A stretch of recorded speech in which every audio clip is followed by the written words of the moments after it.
Hi, everybody. Today is April 27th, 2026, and I've been posting these videos as a form of therapy to recover from the trauma of watching my little brother, Paul Karen, 64, with Down syndrome, be locked away by the British Columbia New Democratic Party government for 588 days before he died. They locked Paul away when I complained to the Burnaby RCMP after I discovered a secret and what I alleged to be a fraudulent forged power of attorney appointing my 82-year-old Catholic nun sister 4,000 kilometers away in Ontario as Paul's guardian so that they could give him the COVID-19 shot. So I did everything I could think of legally to try and restore Paul's visits and to restore his freedom. I was his last surviving family member and visitor, and so he was locked away. I would take him out on outings, but after they terminated permanently my visits with him, he was locked away. On April 15th of 2024, 2 years ago, I got an email from my sister's lawyer. She had two law firms working for her, one in Ottawa and one in Vancouver. I estimate the Catholic Church spent about $2 million on her representation so that she could keep Paul locked up. And then after he had been locked up for 588 days, he had a stroke. He appeared to me to be recovering remarkably well. I was allowed to visit him for 10 minutes a day. Afterward, then, he had been lying alone in Burnaby Hospital for 2 days. The nun didn't tell me until after she had arrived in Burnaby. And so he lay alone. When she could see that he wasn't going to die, then she flew in and allowed me a 10-minute visit per day. So I sat in the hallway for 10 to 12 hours a day.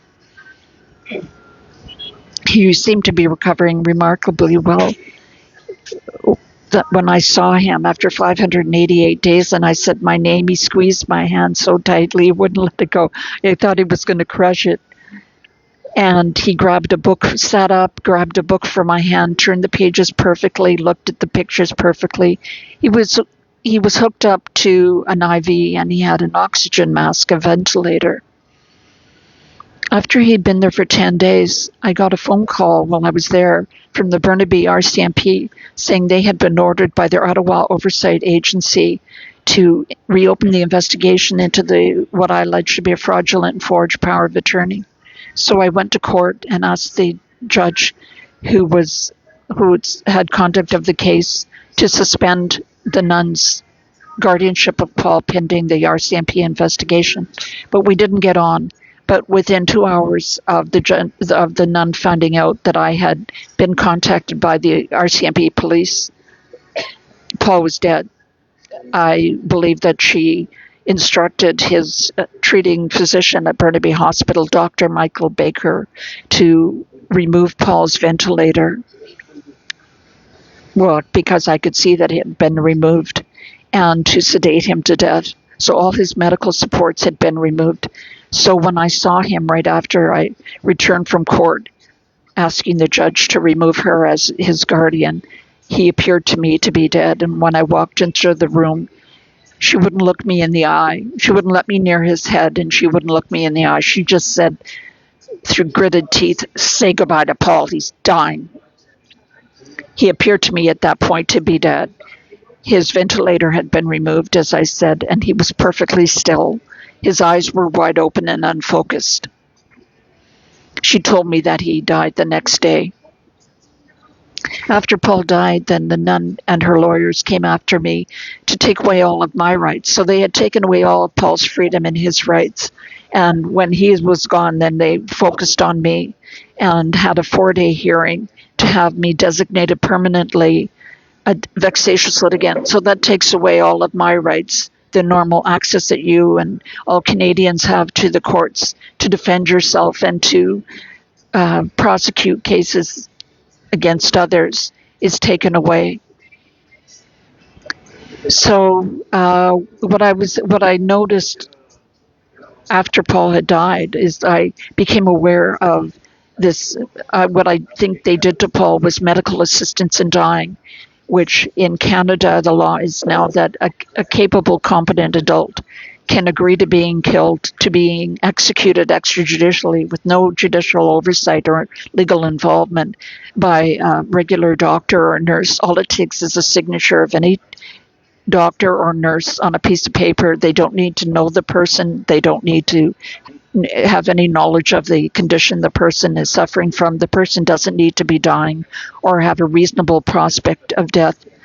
It's a very loose and informal extrajudicial procedure to execute these mostly Canadian-born citizens. And what I discovered is that by July of 2026, Canada will have executed extrajudicially more than 100,000 Canadian-born citizens. What I also discovered is, I wondered, how could this be? This was not what I learned in law school. I practiced as a psychologist with the government of British Columbia for 3 years, and then I went to law school. I was a federal prosecutor for 3 years, and then I was a family lawyer for 23 years. And what I learned in law school at UBC was, and my second highest mark was in criminal law, was with the law of first degree murder. And that's exactly what these physicians and nurses are doing to these Canadian citizens. And I was just astounded. I couldn't believe that this was going on. And I wondered, well, how did that come to be? I never heard of any platform of any party or any candidate that they wanted to kill Canadian citizens extrajudicially. But what happened was there was a court decision at the Supreme Court of Canada about 20 years ago called the Sue Rodriguez case, where the Supreme Court of Canada considered an application that was brought by New Democratic Party Member of Parliament Sven Robinson. He was promoting the idea of having this woman, Sue Rodriguez, who had multiple sclerosis, to be killed extrajudicially by lethal injection. But the Supreme Court of Canada said unequivocally no, that was not in public policy to do that. But then in February of 2015, a case came on again before the Supreme Court of Canada, pushed by a group, non-governmental agency called Death with Dignity. They pushed to have this woman named Kay Carter, who had already died. She'd gone to Switzerland and been killed by a doctor in Switzerland. She suffered from a non-terminal illness, spinal stenosis, which is kind of a fusion of the spine. And she had, as I said, it was a moot case because she had already died, but they really pushed it. Her relatives were the people, and they were given leave to appeal, even though she was already dead. And as I said, it was a moot case. And what the Supreme Court of Canada anonymously, so there was no judge's signature on the decision, and unanimously, every single one of the 9 judges on the Supreme Court of Canada agreed with this decision that Sue Rodriguez should be killed, because by the time she became terminally ill, she might not be able to commit suicide. And they said that wasn't fair. And the Chief Justice of the Supreme Court of Canada was a judge who I've actually met at a Women in the Law conference. Her name was Beverly McLaughlin. So she's basically the architect of this reversal of their own decision, prohibiting the murder or the extrajudicial execution of people as medical care. So they changed the law, and they gave the government of Canada 12 months to create guardrails to prevent the abuse of this extrajudicial execution of Canadian citizens, to create a legal framework so that Canadians could be killed this way. Then, as I pointed out, Beverly McLaughlin almost immediately went on salary with the communist Chinese government of Hong Kong as a judge on the Hong Kong Court of Appeals, and she worked there for 6 years. And in Hong Kong, the same thing, euthanasia is a capital offense. Doctors cannot kill patients. in Hong Kong. So since Beverly McLaughlin and the other members of the Supreme Court of Canada made this decision in February of 2015, as I said, more than 100,000 innocent, vulnerable, mostly Canadian-born citizens and mostly women will have been executed extrajudicially by lethal injection, by a poison that was never intended for killing people, and it could never be tested for that because that would be unethical. They've been killed by a lethal injection of a poison which paralyzes them, causes their lungs to fill up with fluid, and for them to drown in their own fluids. This is horrific for me. And tonight, what I just wanted to mention is that my father was a world-class professor of engineering, and so he was a safety engineer underground in the nickel mines in Sudbury for 20 years, for most of his career. So he was very obsessed with safety and protecting the life and health of people. And I've been following the implosion of the Oceangate Titan on June 19th of 2023. And I just wondered, well, how could that happen? How could they allow submersible go down to the Titanic and implode and crush to death 5 people inside? And I saw an interview by James Cameron, the director of Titanic, and he said it was exactly like it paralleled the reason why so many people were killed with the sinking of the Titanic, is that the captain of the Titanic on April 14th of 1912, less than a year before my father was born, was repeatedly warned about these iceberg fields off of the coast of Newfoundland. So he was warned over and over and over again. But he was pressured by the creator and the owner of the ship, somebody Esme, I forget his first name. But anyway, so the captain was pressured to go full speed ahead, even though they knew that these ice fields were there. They would be facing them. But they had always been able to avoid the ice fields before, but in this occasion, all of a sudden, an iceberg loomed up before them and they crashed into it.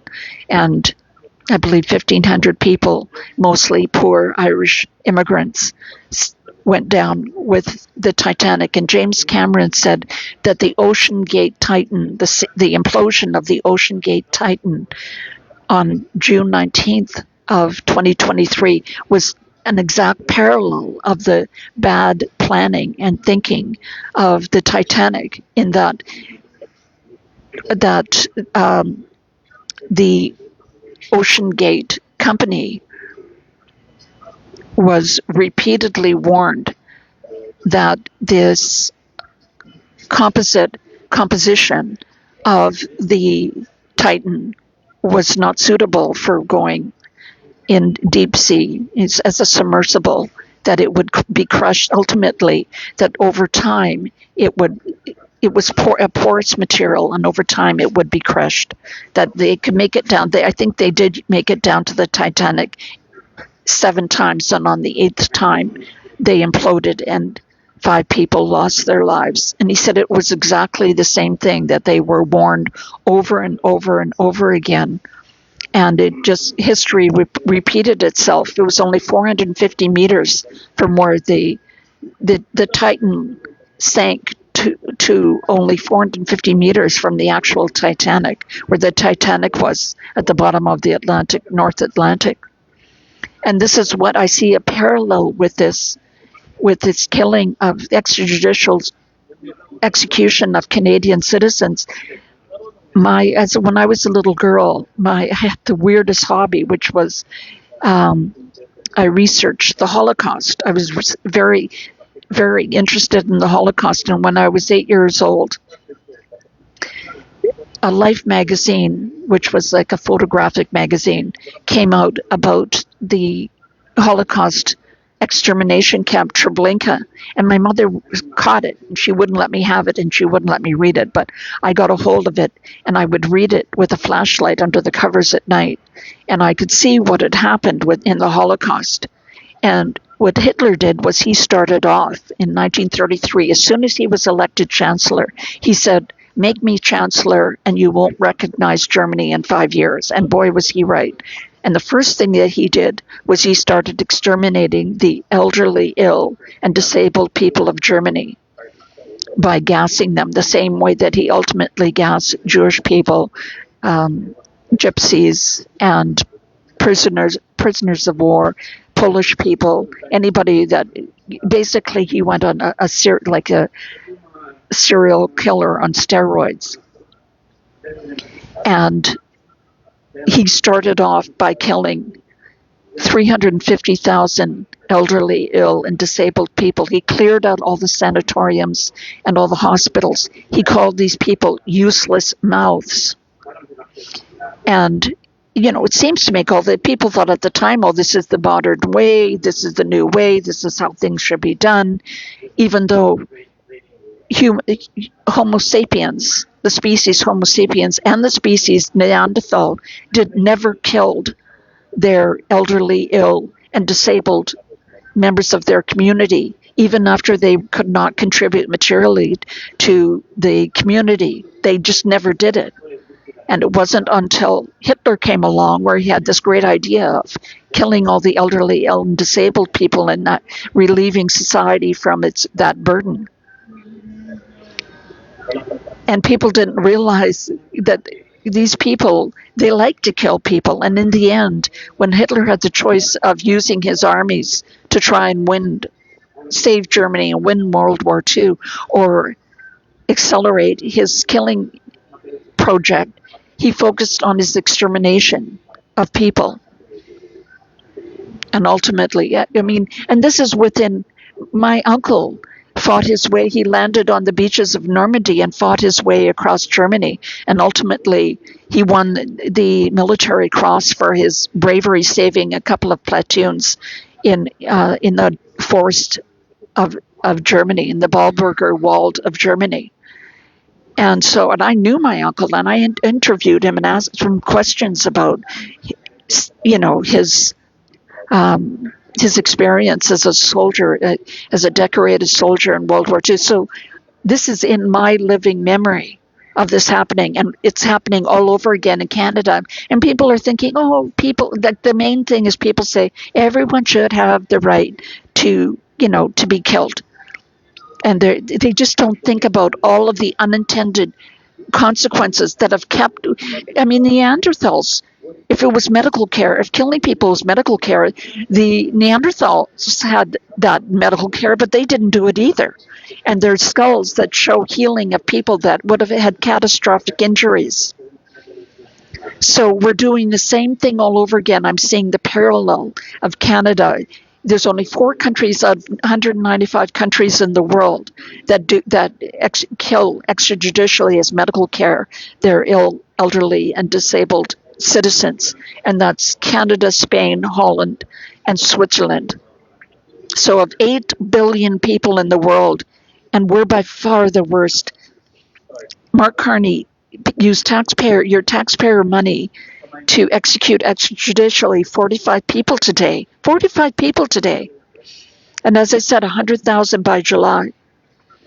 So we're repeating exactly what Hitler did in 1933, just as the Oceangate Titan was repeating the same mistakes of the Titanic that resulted in the deaths of so many people. So those are my thoughts for today. Do everything that you can. Start by never using the government's made-up propaganda word, MAiD, for extrajudicially executing Canadian-born citizens. And I believe that there are links. This is communist Chinese interference, genocide of Canadian-born citizens. I love you all. Have a wonderful night. And remember, never say MAiD. You can say murder, extrajudicial execution, killing, use any word, but never, ever use medical assistance in dying. The word medical comes from the Greek and Latin verb to heal. And you do not heal people by administering a lethal injection and killing them. And the arguments against extrajudicial execution is number one, nobody can give informed consent to being killed because we don't know what death is. Number two, it's permanent and it's irreversible, and that's why we banned capital punishment in Canada. And number three, there's a false argument of implementation that, oh, we could find a way. After 40,000 years of human civilization, the Canadian government, which is being now accused of all those residential killings, the Canadian government can come up with a system of guardrails for preventing innocent and vulnerable people from being executed extrajudicially improperly. Take care, everybody. I love you all.